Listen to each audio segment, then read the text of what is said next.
हे खरं आहे की ज्योतिषशास्त्रानुसार काही राशींच्या लोकांनी एकत्र लग्न केल्यास त्यांच्या नात्यात अडचणी येऊ शकतात, पण याचा अर्थ असा नाही की त्यांनी अजिबात लग्न करू नये. कोणताही निर्णय घेण्याआधी प्रत्येक व्यक्तीचे व्यक्तिमत्व आणि त्याच्या कुंडलीतील इतर ग्रहांचा अभ्यास करणे महत्त्वाचे असते.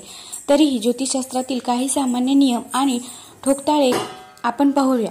मेष आणि कर्क या दोन्ही राशींचे स्वभाव पूर्णपणे वेगळे आहेत. मेष राशीचे लोक थोडे आक्रमक, धाडसी आणि स्वतंत्र वृत्तीचे असतात, तर कर्क राशीचे लोक खूप संवेदनशील, भावनाशील किंवा शांत स्वभावाचे असतात. या स्वभावामुळे त्यांच्यात गैरसमज आणि वाद होण्याची शक्यता जास्त असते. मेष राशीच्या व्यक्तींना कर्क राशीच्या भावना समजून घेणं कठीण वाटू शकतं आणि कर्क राशीच्या लोकांना मेष राशीचा आक्रमकपणा त्रासदायक वाटू शकतो. 2. वृषभ आणि कुंभ. वृषभ राशीचे लोक स्थिर, व्यावहारिक आणि सुरक्षित पसंत करणारे असतात.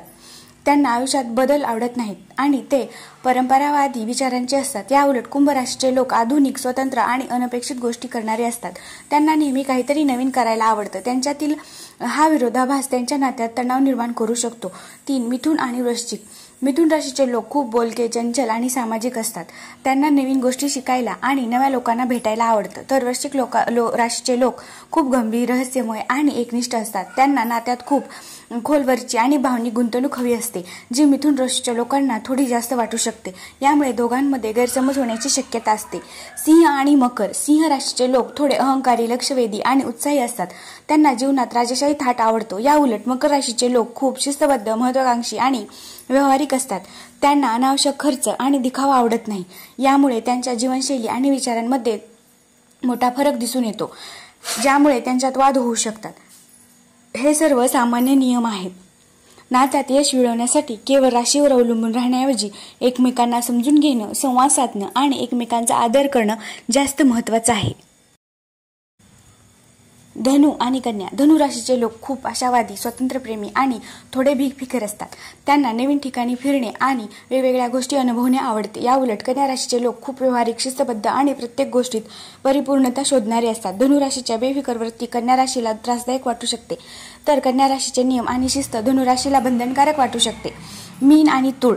मीन राशीचे लोक खूप स्वप्नाळू, संवेदनशील आणि भावनिक असतात. ते अनेकदा वास्तवापासून दूर त्यांच्यात कल्पनेत रमलेले असतात. तुळ राशीचे लोक समतोल, सामाजिक आणि तार्किक विचारांचे असतात. ते कोणत्याही गोष्टीचा निर्णय घेण्याआधी त्याचे चांगले वाईट दोन्ही बाजूंनी विचार करतात. मीन राशीची भावनिक आणि अव्यवहारी वृत्ती तुळ राशीला गोंधळात पाडू शकते, तर तुळ राशीचा जास्त व्यावहारिक दृष्टिकोन मीन राशीला दुखवू शकतो. कर्क आणि कुंभ. कर्क राशीचे लोक खूप कुटुंबप्रेमी, भावनिक आणि सुरक्षितता शोधणारे असतात. त्यांना घरातील वातावरण शांत आणि स्थिर असावे असे वाटते. कुंभ राशीचे लोक खूप स्वतंत्र, सामाजिक आणि अनपेक्षित गोष्टी करणारे असतात. कुंभ राशीचे लोक जास्त वेळ घराबाहेर घालवू शकतात, ज्यामुळे कर्क राशीला सुरक्षित वाटू शकते. तसेच कुंभ राशीची स्वतंत्र वृत्ती कर्क राशीच्या लोकांच्या भावना दुखवू शकते. वृश्चिक आणि सिंह. वृश्चिक राशीचे लोक खूप गंभीर, जिद्दी आणि कोणत्याही नात्यात पूर्णपणे एकनिष्ठ असतात.